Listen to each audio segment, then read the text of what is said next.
So I want to talk about something that may surprise you. Summertime sadness. And no, I just don't mean the Lana Del Rey song, not that.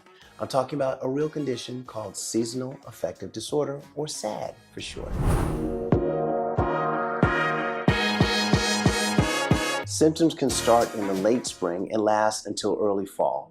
They often don't look different from the winter version. Instead of fatigue and oversleeping, many people experience anxiety, irritability, and restlessness. Sometimes they even lose weight because they lose their appetite. Scientists aren't entirely sure what causes it, but there are some strong theories. The longer day, hours can mess with our circadian rhythm, the internal clock that regulates our sleep hormones and mood. Heat and humidity can interfere with sleep and raise irritability. And there's also the pressure, that constant feeling that summer's supposed to be the happiest season, which can make it even harder when you're not feeling happy. The treatments are similar for those with the winter sadness, but the therapy is slightly different. Even light therapy, which might sound strange in the summer, but using blackout curtains or dimming lights at night can help the brain calm down.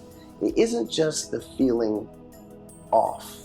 The longer daylight hours can mess with our circadian rhythm, which is the internal clock that regulates sleep, hormones, and mood. Heat and humidity can interfere with sleep and raise irritability. And there's also the pressure, that constant feeling that summer's supposed to be the happiest season, which can make it even harder when you're not feeling happy yourself.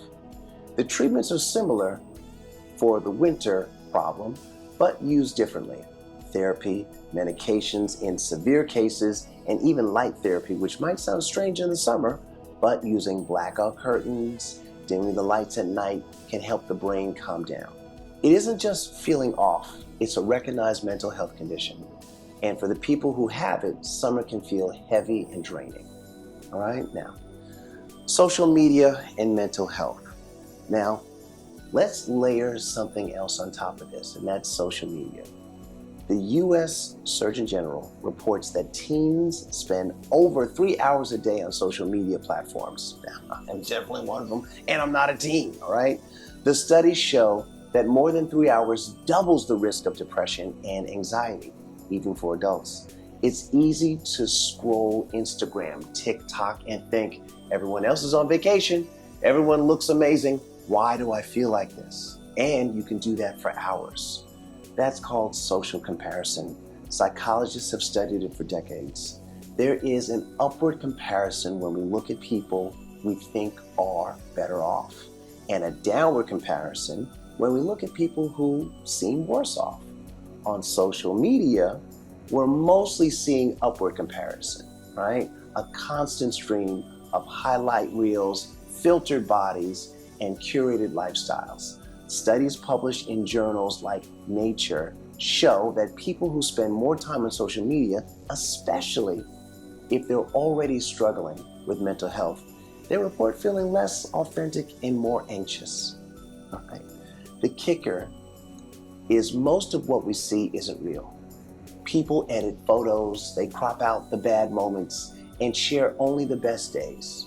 We end up comparing our messy reality to their filtered highlight reels. And then there's the downward comparison too. The "at least I'm not them" effect. Think about reality TV. Part of why we binge shows filled with drama is because in the back of our minds, we're comparing down.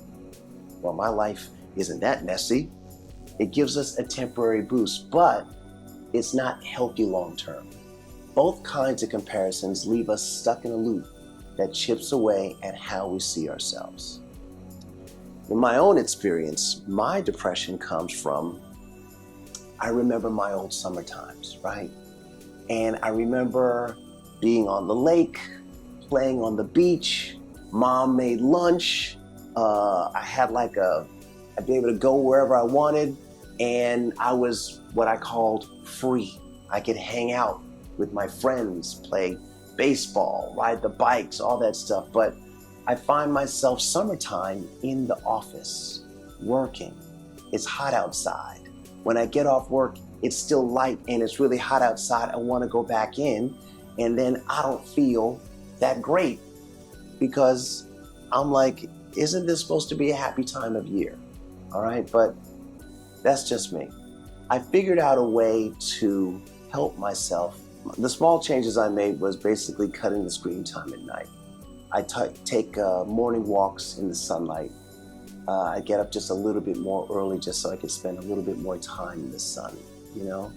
I noticed some other things. I wasn't really sleeping well. I was restless. And that's because I guess I was going over the day and then how the night was like part of the day, it seemed like, because it was still hot, you know? The weather was beautiful. My friends were out. People were going on vacation. And I was working, all right? And I felt like I needed some time. So that's what I did. I took some time off. I take about a week or two to just relax, take a trip. Usually I go to like a Spanish-speaking country and sit in the sun, read a book, go jet skiing, just made those changes. While I was out of the country, I limited my social media use at night, right? I got even more sunlight and my body clock was able to reset and get itself together, okay? Look, I'm sharing this with you because right now it's summertime. And I remembered how I was last summer and how the changes that I'm making now are making me feel a whole lot better and how it got me out of last summer, right? So let's talk about protecting your mental health, all right? So here's what helped me. And this research actually supports it, okay? You should track your mood. Write down when symptoms appear. Notice if a low mood lines up with a certain season. Absolutely get sunlight in the morning without your glasses on, right? 10 to 20 minutes, and that can really help anchor your circadian rhythm, all right?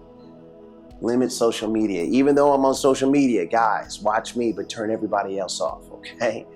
The Surgeon General suggests that under 3 hours a day, and I personally avoid scrolling right before bed, is great.